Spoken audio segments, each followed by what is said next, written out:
சக்கரத்தை கொண்டு யோகா செய்யும் முறை. இன்று இது ஒரு சக்கரம், யோகா சக்கரம். இதை கொண்டு நாம் சில பயிற்சிகளை செய்ய போகிறோம். சக்கரத்தை கொண்டு யோகா செய்வதால் உடலின் நெகிழ்வு தன்மை, அதாவது ஃப்ளெக்சிபிலிட்டி அதிகரிக்கும்.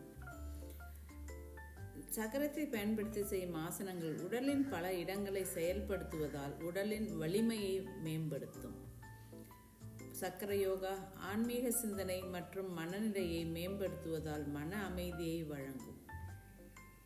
சக்கரத்தை பயன்படுத்தி செய்யும் ஆசனங்கள் சுவாசத்தை சீராக்கி சுவாச முறைமையை மேம்படுத்துகின்றன. சக்கர யோகா தூக்கத்தை மேம்படுத்தும் மற்றும் தூக்க கோளாறுகளை சரி செய்ய உதவுகிறது. சக்கர யோகா உடலின் ஆற்றலை அதிகரித்து தினசரி செயலில் சுறுசுறுப்பான மாற்றத்தை ஏற்படுத்தும். சக்கரத்தை பயன்படுத்தி செய்யும் ஆசனங்கள் மூட்டுகள் மற்றும் உறுப்புகளின் முடக்கங்களை சரி செய்ய உதவுகிறது. ஆகவே மக்களே, நான் டாக்டர் சாய்தேவி சக்கரத்தை பயன்படுத்தி இப்போ சில ஆசனங்களை நான் செயல்முறை விளக்கத்தோடு காட்ட போகிறேன்.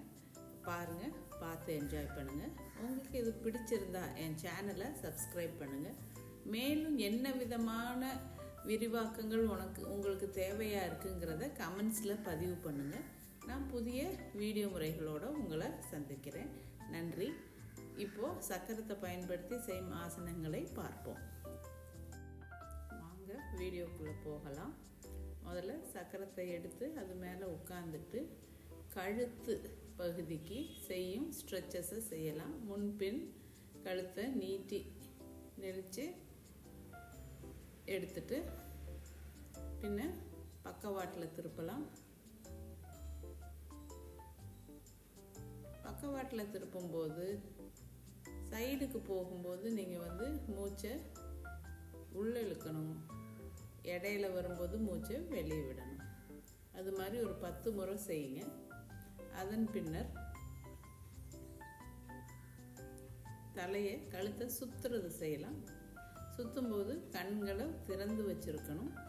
இது எந்த எக்ஸசைஸ் செய்யும் போதும் நீங்கள் இந்த சக்கரத்தில் உட்கார்ந்துருக்கிறதுனால உடலை பேலன்ஸ் பண்ணி உட்கார்றதுலேயும் நீங்கள் கவனத்தை செலுத்துவீங்க உங்களுக்கு தெரியாமலே. ஸோ இது இன்னும் ஒரு ஆழ்ந்த ஸ்ட்ரெச்சஸ்க்கு போகும். இப்போ தோள்பட்டைக்கான பயிற்சி. முன்பக்கமாக கையை சுற்றுங்க, பின் பக்கமாக அது மாதிரி ஒரு 10 முறை பண்ணுங்கள்.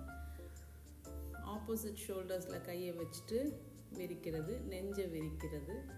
பின்ன சக்கரத்தை வச்சுட்டு அதை காலுக்கு முன்னாடி கொண்டு போய் வச்சுட்டு குனிஞ்சு சக்கரத்தை பிடிச்சிட்டே எவ்வளோ தூரம் உங்களால் குனிய முடியுதோ அவ்வளோ தூரம் அதிகமாக குனிகிறது. பக்ஷி முத்தாசனா சக்கரத்தோட. பின்ன முன்பகுதியை நெஞ்சு பகுதியை வளைக்கிறதுக்கு சக்கரத்தை நெஞ்சில் வச்சுட்டு செய்கிறது.